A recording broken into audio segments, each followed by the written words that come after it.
Hi, I'm Simon Oaten. With me today is Bill Collins, movie expert from Channel 10. Bill, I'd like to start by asking you what you see your role as movie presenter as being. I see my role as, one, giving a viewpoint, not to blink people's eyes like a horse has blinkers on, but to sort of open their eyes to the possibilities of this film. My role is not to tell them what is good and what is bad. My role is to make things worthwhile, to make people feel they're not going to waste the next 2 hours. My role is also to inform people on those aspects of a film which I think will make it more enjoyable. When you're viewing a film, what criteria do you use to evaluate it? What criteria do I use? Well, in the first instance, does it interest me? Not does it entertain me. I think interest must precede entertainment. And the second thing would be, having interested me, was it worthwhile holding my interest? Is the subject matter of a nature that I would recommend to other people? Things like acting and so forth come right at the bottom of the list, because I think up to a point, film acting is personality performance, basically. You believe in the person because he is. I mean, many actors have basic gifts, yes, for us to believe in the characters they portray, but it's still up to that personality to come across on the screen. So I think I'm a story person. I'm very much a dialogue person. I think it's my background has been in literature and teaching and reading. So I'm a story person, and other critics go to filmic content. They go to montage, all sorts of things like this, but I tend to go to story. What is this film about? What does it say, and does it say it well? Right. Well, the obvious question I have to ask is, what would be your favourite films? My favourite films are my favourite films for many years, and I'm anticipating another question, is why are they your favourites, before I give you the titles. Okay.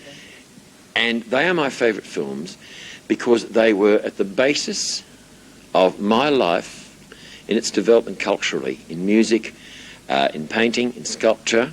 I mean, I just wanted to learn to play the piano because I saw A Song to Remember, the story of Chopin, and Song of Love, which was about Schumann and Clara, his wife, and Johannes Brahms. And I wanted to learn Schumann, the piano, after that. My favourite movie has always been Gone with the Wind. I think when I saw that in 1942, first time at popular prices, it said on the ad, and we really couldn't afford to go and see it when it was expensive. It must have been about 2 and 6 to see it, but we saw it for 1 and 9pence, and that was all we could afford. And I think I was so overwhelmed emotionally by that, by the feelings portrayed, by the drama, by the epic scope of it, that all my movie judging came from that. Lady Hamilton, another Vivien Leigh film, is also a milestone. Rebecca, I remember seeing when I was very young. These were the basis of lots of things that I liked. And my interest in the novelist Daphne du Maurier began with Rebecca. At the same time, interest in Hitchcock began. When I was 7 years old, I knew who Hitchcock was and what he did, and I wanted to see the Alfred Hitchcock movies. What's your opinion of the Australian film industry at present? I'm a little disappointed. Some of our big pictures are disappointing me greatly. I mean, Burke and Wills was a classic case. I really found that pretty heavy going in more ways than one. And on the other hand, I have just seen Slate, Win and Nate. Is it Slate, Win and Me? Yeah. I can never get the title. I feel stupid. I was asked to do that at a film convention last week on the Gold Coast, and I couldn't get the title right, and the producer was sitting there. I felt a real fool. I got everyone laughing. I said, oh, it's something like that. I loved that. I thought that was very good. I just liked the way it gripped me. I think The Umbrella Woman is just wonderful. I'm mad about that. And I see Rachel Ward and Brian Brown and Sam Neill in a totally different light since that film. So I think some of our, it's a silly term, some of our smaller films are far more interesting than the big ones. Likewise, movies from America, France, everywhere. That's right. Do you notice perhaps a public bias against Australian films? Like we perhaps interpret them as not the big Hollywood ones, so we sort of say, well, they're not as good? Simon, no. I get a lot of mail. I get up to 400 or 500 letters a week. And there is a lot of enthusiasm for Australian films. The video company CEL, their biggest seller, you know, is Gone with the Wind. Their second biggest seller is The Mountain of Snowy River. So there are enough Australian films now for people to say they love Australian films, because we have so many. But if you love movies, you love movies from everywhere. And I would say to anyone who is a movie lover, you must see that film that you know the title of, and I can never get Slate right. Winner Man. That is right. You must see that because I think it's very well done. I think we're getting towards making an exciting international film locally, and that to me is probably the ultimate. You recently had an acting role in The Howling Part 3. Is this a sign of things to come? More acting? I think so, Simon. I mean, I can't imagine it. I think people say, ha ha, when I come on, they won't take it seriously. I was not informed that the film was a parody when I did it, so I don't know if I'm very pleased with Philippe for asking me to do it.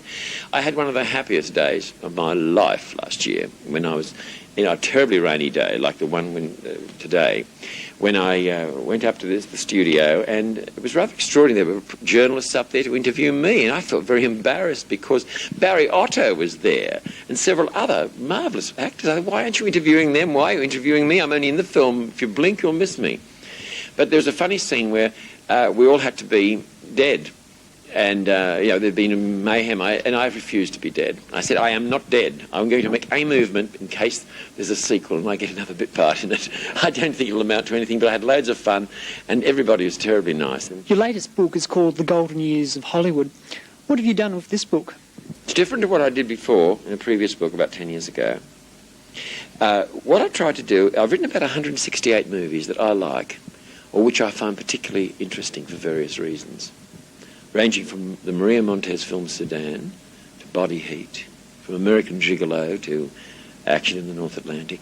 What I've tried to do is put a lot of the stories in there, the facts, the details, that I haven't always mentioned on TV. I would like to think people who love the movies that I present, or who do watch me, will find the book useful. They'll say, oh, what's Bill presenting tonight? Oh, Action in the North Atlantic. It's in the book?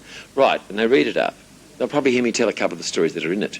But I might come up with something new, who knows?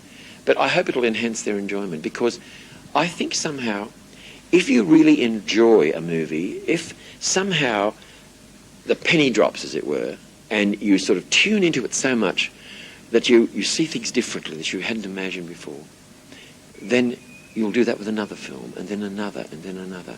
So enjoying one film is a means to enjoying many others. Do you see yourself as a celebrity? Yeah. Other people see me as a celebrity. It's very embarrassing. I had to do a morning tea up at the Sheraton in Brisbane last week, and 700 people turned up. 700 people paid $8.50 to be in the same room with me while I talked. Now, I guess that's a celebrity, isn't it? But, when I'm with my wife, she says, I just think you're an ordinary person. And I said, no, I'm not. I'm a movie lover, and I like telling people about movies. We're all the same underneath the skin. I like to be loved. I want to be wanted. I love to sit with someone like yourself and talk about what interests me, hoping that we can have a duologue. My regret is that we can't go on for a couple of hours, and then you tell me what you like. I'd like to know, what is your favourite movie, by the way? Favourite movie at present would be... obviously a James Dean picture, probably Rebel Without a Cause. Really? You find that a very potent film? I do, actually, yeah. I like it more now than I did when it came out, It wasn't very successful in Australia. It ran for about 4 weeks at the Regent. And what other special favourites have you got? I also like Giant, which is the third one he made, with Dennis Hopper and... I found that very interesting. Rock Hudson told me that he had his own print of Giant, and I said, it's not my favourite among your movies. And he seemed quite disappointed. And I said, well, I think a better Rock Hudson film is The Spiral Road. I thought you were wonderful. And I also thought All This in Heaven too, I was going to say. I say that expression every day. All That Heaven Allows also. But I think Giant is a mighty epic, isn't it, of the American, of Texas. I'm also, like yourself, a bit of a fan of Clint Eastwood, and I think my favourite film there would be Coogans Bluff. You know what? Yeah. That's one of my 3 favourite Clint Eastwood pictures. And when it was first shown in Australia years ago, I managed to see an uncut, uncensored version of it, and it was mind-bending because the version on television has been doctored. That's not my fault, but at least it's been released on video cassette. I think. Do you want to know my other favourite Clint Eastwood films? Yeah. Oh, well, I'm absolutely nuts about that. That's the film that made me like Clint Eastwood. Because I think Clint looks great in suits with hats on. Don't you? He looks great in suits. And I like his crime movies more than his westerns. High Plains Drifter, I saw that 15 times in a month. Complete, not the TV version. The complete version. It's out on video cassette. The warts and all, it's a Bobby Dazzler. And The Beguiled should never be seen on television. You've got to see that complete. And the image in The Beguiled, when I think it's Geraldine Page is having a kind of nightmare, and there's a painting of Christ with Mary and Mary Magdalene, and the painting dissolves into Clint Eastwood, Elizabeth Hartman and Geraldine Page. That to me is one of the most incredible images in the history of film. And Simon, this may interest you.